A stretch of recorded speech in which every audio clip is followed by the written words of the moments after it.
दोस्तों भाइयों, मैं आपका मेज़बान राजा इमरान रफ़ीक और आज जिस मौजू पे मैं बात करने जा रहा हूँ वो है समिया हिजाब। समिया हिजाब, जैसा कि आप अच्छी तरह जानते हैं कि इस वक्त पाकिस्तान के अंदर एक ऐसा नाम बन चुका है जो हर ख़ास व आम की ज़ुबान पे चल रहा है और उसके हवाले से हर घर में हर जगह पे चर्चा भी हो रहा है। तो आए आज मेरे साथ रिदा मलिक साहब आएँ, उनसे जानते हैं कि वो ख़ुद भी क्योंकि एक औरत हैं, समिया हिजाब के हवाले से वो क्या हमें बताती हैं। अस्सलाम वालेकुम। वालेकुम सलाम। सबसे पहले तो रिदा मलिक साहबा मुझे ये बताएं कि ये जो समिया हिजाब का मामला हसन जैद वाला चल रहा है, आप क्या समझती हैं कि ये जो मामला हुआ इसमें कौन गलत है और कौन सही है? देखिए, इनिशियली जो स्टार्ट हुआ है ये इंसिडेंट जिस चीज़ से कि वो लड़का उसको किडनैप करके अपनी गाड़ी में लेके जा रहा है अपने साथ, इनिशियली इट वाज रॉन्ग। अच्छा, मुझे ये बताएं कि जैसे अगले दिन आप वाली बात है, पहले दिन हमें भी यही लगा कि ये लड़का उसको ज़बरदस्ती अगवा कर रहा है, गाड़ी में डाल के लेके जा रहा है और उसने फिर एक 15 पे कॉल भी चलाई। उसके रिएक्शन में पुलिस ने बहुत अच्छी कारकर्दगी का मुजाहरा किया, उन्होंने फिलफौर उस लड़के को पकड़ा और उससे इन्वेस्टिगेशन शुरू कर दी। लेकिन जब अगले दिन हकाइक सामने आए तो हमने ये देखा है कि उस लड़की का तो उससे कोई साल 1.5 साल से रिलेशन भी था और वो आपस में घूम फिर भी रहे थे, सारा कुछ कर रहे। तो उस हवाले से आप क्या कहेंगी? देखिए, सबसे पहले तो मैं आपसे ये क्वेश्चन करना चाहती हूँ। मैं मतलब like I am not an influencer, मैं कोई इन्फ्लुएंसर नहीं हूँ, लोग मुझे नहीं जानते हैं। ये ऐसा ही है। बट फिर भी अगर मेरे इंस्टाग्राम के डीएम में कोई अननोन बंदा मुझे मैसेज करता है, मैं इग्नोर करती हूँ, मैं उसकी रिक्वेस्ट एक्सेप्ट नहीं करती, उसके मैसेज को जवाब नहीं दे रही होती। वो इन्फ्लुएंसर है, ठीक है, वो इन्फ्लुएंसर है, उसको अपनी रिस्पेक्ट का, अपनी सारी चीज़ों का हमसे ज़्यादा उसको केयर होनी चाहिए इस बात की, ठीक है। अगर वो ऐसा करती है, मतलब लाइक फॉर सपोज उस लड़के ने उसको मैसेज किया था, उसने उसको रिस्पॉन्ड क्यों किया? अगर वो बहुत अच्छी लड़की है, एज़ पर हर वर्ड्स वो बहुत अच्छी लड़की है। सना यूसुफ की बात करें, सना यूसुफ ने रिजेक्ट किया था उस लड़की को, कैसे किया था? उसने उसकी बातों का, मैसेजेस का रिस्पॉन्स किया। दिन में 100 लड़कों के मैसेजेस आते होंगे उनको, क्या वो 100 लड़कों से बात करती हैं? नहीं करती। नहीं करनी चाहिए, करनी भी नहीं चाहिए। अगर वो नहीं करती, उसको रिस्पॉन्स ही ना करती, तो क्या ये बात यहाँ तक पहुँचती? आपको क्या लगता है? नहीं पहुँचती। लेकिन मेरा सवाल वहीं पे है, मैं आपकी बात से समझ गया हूँ, नहीं होना चाहिए था। मुझे ये बताएं कि जो उसका 1.5 साल से रिलेशन था, जैसे बता रहे हैं, उसका निकाह नहीं हुआ था, तो बग़ैर निकाह के क्या उसको उस लड़के के साथ होटलों में रहना, फिर गाड़ियों में घूमना, वेब्स हम पीते देख रहे हैं, उसकी वीडियोस आ चुकी हैं, तो क्या ये करना चाहिए था? नहीं, बिल्कुल नहीं करना चाहिए था। देखिए, हम मुसलमान है, ठीक है, जी, हमारी अपब्रिंगिंग ही हमारे पेरेंट्स ने इस तरह की है कि जी हमने उसी बंदे के साथ बैठना है, उसी बंदे के साथ घूमना फिरना है जो हमारा शौहर है, जिसके साथ हमारा निकाह हुआ है। जब आप एक बंदे के साथ निकाह में ही नहीं आई हैं, आप उसके साथ घूम फिर रही हैं, रुक रही हैं, रह रही हैं, आपका रिलेशनशिप बगैर निकाह का ही हस्बैंड वाइफ वाला है, फिर आप क्यों एक्सपेक्ट कर रही हैं कि आपको वो दोस्तों वाली इज्जत देगा? क्यों देगा? नहीं देगा। अच्छा, मुझे ये बताएं, बड़ी प्यारी आपने बात। अच्छा, इसी दौरान जो समिया हिजाब है, उसने सना यूसुफ का जिक्र करते हुए लोगों से सिंपैथी लेते उसने कहा कि जैसे उसका मर्डर हो गया था, मुझे ये डर है कि मेरा भी मर्डर हो जाएगा। लेकिन उसकी एक ऑडियो बकायदा आ चुकी है जिसमें वो लड़का उससे कह रहा है, अपने दोस्त को कह रहा है कि इसे समझाओ यार, ये खुदकुशी करना चाहती है, ये ऐसा करना चाह रही है, ऐसा मैं इसकी ज़िंदगी से निकल जाता हूँ, लेकिन ऐसा ना करे। तो क्या समझती हैं कि जब ये सारी बातें आ गई तो ये ज़ाहिर नहीं करती कि समिया हिजाब तो गलत कर रही थी? देखिए, मेरी अंडरस्टैंडिंग के अकॉर्डिंग इस सारे इंसिडेंट में जो भी ये सब कुछ हुआ है, ये सारा समिया हिजाब की साइड से प्री प्लान था। उस बंदे ने उसको नॉर्मली कॉल की है, ठीक है, उसने जो रिकॉर्डिंग खुद पोस्ट की अपने इंस्टाग्राम पे, उस पर उसने जब उसको प्रोवोक कर दिया है, जिधर अब उसको पता था, ऑफ कोर्स वो 1.5 साल से एक दूसरे को जानते हैं, तो उसको आइडिया है कि भाई वो किधर किस तरह रिस्पॉन्ड करेगा उसकी बात का, ठीक हो गया। सही कह रहे हैं। अब जैसे ही उसने उससे ये सवाल किया है कि जी ठीक है तुम आ जाओ, अब उसको पता था वो क्या जवाब देगा, उसने कह दिया उसको कि ठीक है जी मैं अपनी रिंग लेने आ रहा हूँ, आप बाहर आओ, आ जाओ बाहर। अब वो उसने ये खुद अपनी वीडियोस में बताया कि जी मैं लॉयर के साथ भी कांटेक्ट में थी, मैं रिकॉर्ड भी कर रही थी, तो उसको मतलब जब पता था, मैं अपनी अगर बात करूँ, मुझे पता है कि यार ये बंदा मुझे नुकसान पहुंचा सकता है, मैं उसको अपने घर के बाहर नहीं बुलाऊंगी।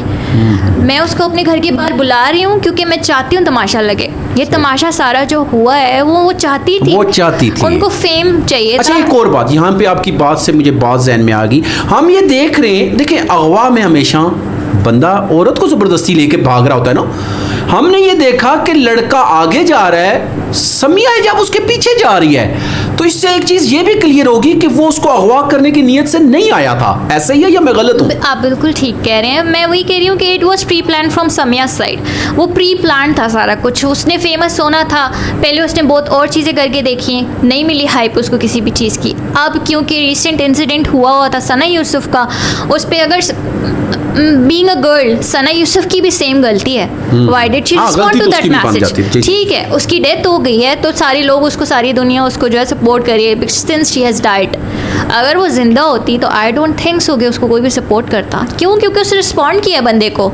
देखिए, आपने आगे जो बात की मुझे बड़ी पसंद आई कि मैं खुद एक लड़की हूँ और मुझे पता है कि दिन में अगर मुझे 10 बंदे भी अप्रोच करने की कोशिश करते हैं तो मैंने खुद को बचाना है। बिल्कुल। क्योंकि देखें, मुआशरे की नज़र तो, मर्द की नज़र औरत पे हर वक्त टिकी है, लेकिन औरत का काम है खुद को मर्दों की नज़रों से महफूज रखना। अच्छा, मुझे आप एक बात ये बताएं कि मैंने एक औरत को अभी उसकी मैंने वीडियो देखी है, उसने बाकायदा समिया हिजाब को मुखातिब करके कहा कि बीबी, तुम सबके सामने अभी जो रो रही हो, अपना दुखड़ा बयान कर रही हो, जब तुम किसी भी लड़के से दोस्ती करने जाती हो या जा रही थी, इसके देखे समिया हिजाब का ये पहला केस नहीं है, पहले भी हो चुके हैं उसके साथ। उसने कहा कि यहाँ एक तुम नहीं, हज़ारों टिकटॉक पे ऐसी लड़कियां हैं जो लड़कों से पहले दोस्ती करती हैं, टिकटॉक पे आके उनको कायल करती हैं और फिर उनसे गिफ्ट लेती हैं, मुख्तलिफ शक्लों में तहाइफ लेती हैं। तो वो कहती है कि इसका तुम्हें मतलब पता है कि गिफ्ट और तहाइफ लेने का क्या है? तो क्या समझती है, उसने ठीक कहा है?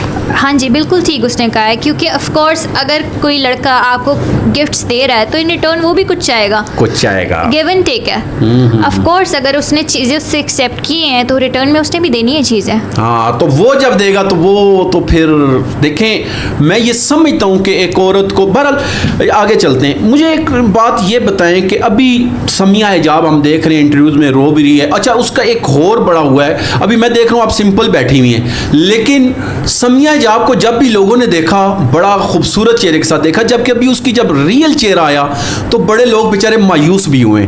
तो ये जो औरतें करती हैं, क्या ये डबल फेस रखना ज़रूरी है? देखिए, इस वक्त वो जो कर रही है वो सिर्फ सिंपल विक्टिम कार्ड है, इसके अलावा कुछ भी नहीं है। इस वक्त वो सिर्फ बेचारी बनने के लिए बगैर मेकअप के बैठ गई है। अदर देन दैट, उससे पहले तो ये लोग उसकी हम में से किसी ने नहीं देखी।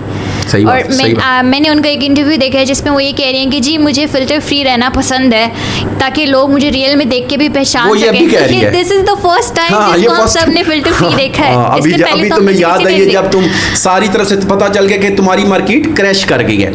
अच्छा, मुझे एक और बात पता चली है। देखें, ये बहुत सी बच्चियों के लिए सबक के तौर पे कह रहा हूँ कि वो अपने वालिद साहब से भी नाराज़ थी, वालिद साहब उनके साथ नहीं रह रहे और हमें ये पता चला है कि वो इसकी वजह से नहीं रह रहे। तो क्या ऐसा बच्चियों को करना चाहिए कि माँ बाप की मर्ज़ी के बगैर इस तरह आज़ादाना हर काम करके माँ बाप की इज़्ज़त को रुसवा करना, क्या ये गलत नहीं है? देखिए, ये बिल्कुल गलत है और इस तरह लड़कियों को नहीं करना चाहिए। बट मैं इसको दूसरी साइड पर भी आपको बताऊँगी कि ठीक है, ये गलत है और लड़कियों को इस तरह नहीं करना चाहिए। बट लेकिन जो पेरेंट्स चाहते हैं कि जी हमारा बच्चा बड़ा होके और अगर वो चाहते हैं कि वो इस्लामिक साइड पे जाए तो फिर उसकी अपब्रिंगिंग भी उसी तरह से घरों में होनी चाहिए। अगर वो चाहते हैं कि जी आप उसको घर में दिखाते हैं, आजकल हम क्या देखते हैं, छोटे छोटे बच्चे 1-2 साल के, उनके हाथ में फ़ोन है, वो स्क्रॉल कर रहे हैं इंस्टाग्राम, वहाँ पे जो भी वीडियो आ रही है, गाना आ रहा है, गाना सुन रहे हैं, वो गाने को ज़्यादा इंजॉय करते हैं। मैंने नहीं देखा है किसी घर में उन्होंने कलमा सुनाया हो बच्चे को लगा के, उसके हाथ में फ़ोन होता है, वो स्क्रॉल कर रहे हैं, वो जिस चीज़ें देख रहे हैं उनसे इन्फ्लुएंस हो रहा है। मैं आपकी बात को आगे बढ़ाते हुए बताता हूँ, बल्कि माएँ बच्चों से जान छुड़ाने के लिए मोबाइल उनके हाथ में दे देती हैं और कहती हैं जो मर्जी करो, वीडियोस देखो, गेम्स चलाओ, सिर्फ किस लिए कि हम ना डिस्टर्ब हों। ये आपकी बात बहुत अच्छी है कि अगर माँ बाप ये चाहते हैं कि हमारी बच्ची इसी बात से मैं इस बात को जोड़ता हूँ हुमैरा असगर वाले मामले में भी। हुमैरा असगर के साथ भी यही हुआ, पेरेंट्स चाहते कुछ थे, पढ़ाया उन्होंने उसको कुछ और वही बुनियाद बनी उसकी ज़िंदगी की तबाही की, और 9 माह तक उसकी डेड बॉडी वहाँ पे अकेले पड़ी रही। ये आपकी बात से मैं इत्तेफाक करता हूँ और मैं आपकी तवासत से लोगों को भी ये कहूँगा कि अगर अपने बच्चों को जो बनाना चाहते हैं शुरू से ही उनकी ब्रेंगिंग, उनका माइंड उसी तरफ लेके जाएं ताकि कल मुस्तकबिल में आपको कोई ऐसी बात फेस ना करनी पड़े जो आप बर्दाश्त ना कर सकें। अच्छा, मुझे आखिर में ये बताएं कि आप समिया हिजाब जैसी लड़कियों को क्या पैगाम देना चाहिए? चाहिए। देखें आप खुद भी, क्योंकि मैंने आपसे इसलिए सवाल कर रहा हूँ, ये आज का जो मेरा इंटरव्यू आपसे, बाकी तो मैं लोगों से करता हूँ, क्योंकि बहैसियत औरत आप जो बात महसूस करती हैं वो देखिए, वो भी औरत है और आप भी औरत हैं। मैंने देखा है कि बहुत सी औरतें अच्छी ज़िंदगी गुजारी हैं, हालांकि वो प्रोफेशनल लाइफ में हैं, डॉक्टर हैं, इंजीनियर हैं, कहीं पार्लर चला रही हैं, कहीं NGOs चला रही हैं और उनकी कोई प्रॉब्लम नहीं है। ये जो समिया हिजाब वाला हुआ, या जैसे अभी डॉक्टर नबिया वाला मामला हुआ, ये चंद केसेस हैं। अदरवाइज बहुत सारी लड़कियां अच्छा काम कर, तो आप ऐसी लड़कियों को क्या मैसेज देंगी, या जो बच्चियां स्कूल कॉलेज पढ़ रही हैं उनको क्या मैसेज देंगी? देखिए मैं इस आंसर को बहुत शॉर्ट रखूँगी। सिंपल सा आंसर है मेरा कि अगर मतलब there are 2 ways of earning money, good और bad. It is your choice कि आप अच्छे तरह से पैसा कमा सकते हो। ये हम सारी दुनिया को पता है, बुरे तरीके से पैसा कमाना बड़ा आसान है जिस दौर में भी हम हैं। अच्छे तरीके से आप पैसा कमाना मुश्किल है, ऑफ कोर्स ग्रेजुअली ग्रो करेंगे आप, लेकिन there will come a time कि आप ग्रो कर जाएंगे। बुरे तरीके से पैसा कमाएंगे तो उसका अंजाम यही होगा जो समिया का है इस वक्त और जो सब देख रहे हैं। जी एक और बात, नादिया हुसैन का मैंने एक देखा जिसमें उसने एक बात तो अच्छी की मियाँ बीवी वाले रिश्ते की। एक उसने ये कही कि गर्लफ्रेंड और अगर बॉयफ्रेंड एक दूसरे को गिफ्ट देते हैं या ये, तो क्या आप उसको किस हवाले से बात को लेंगी, क्या कहेंगी? देखिए मैं सिंपल सा इस चीज़ का आंसर करूँगी कि अगर हम मुसलमान हैं, ठीक है, हम मुसलमान घरानों से हैं, हमारे कुरान शरीफ में कहीं मंगनी का कॉन्सेप्ट नहीं है, ठीक हो गया। ये जो मंगनी है इट इज़ गर्लफ्रेंड बॉयफ्रेंड वाला सीन, ठीक है। उसने उसको रिंग दी है और वो उसको एंगेजमेंट का नाम दे रहे हैं। जिस घर से जिधर से मेरी अपब्रिंगिंग हुई है वहाँ पे हमारे लिए एंगेजमेंट है ही नहीं, ये कंसेप्ट ही नहीं है। एक चीज़ है सिर्फ निकाह, दैट्स इट। बल्कि हमारे यहाँ तो अगर निकाह हो जाता है और रुखसती नहीं होती तो फिर भी लड़का लड़की नहीं मिल सकते जब तक उनकी रुखसती ना हो जाए। बहुत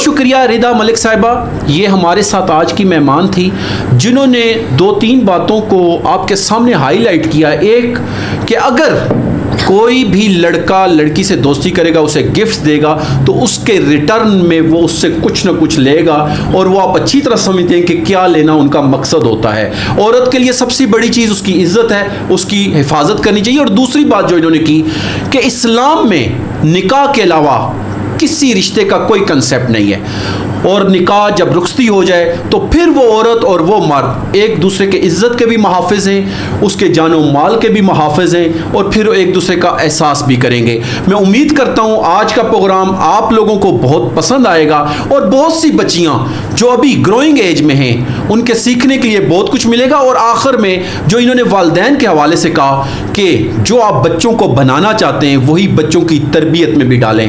ये नहीं हो सकता कि आप अनाज बोएं और वहाँ पे जो निकल आए, जो बोता इंसान वही उगता है। मैं उम्मीद करता हूँ आपको हमारा प्रोग्राम बहुत अच्छा लगा होगा। आपका मेज़बान राजा इमरान रफ़ीक आपसे इजाज़त चाहता है। फिर एक नई बात के साथ इंशाल्लाह आपके से मुलाकात होगी। आप हमारे चैनल उस्मान ज़ेब यूट्यूब के साथ जुड़े रहें, इंशाल्लाह आपको अच्छी मालूमात मिलती रहेंगी। शुक्रिया।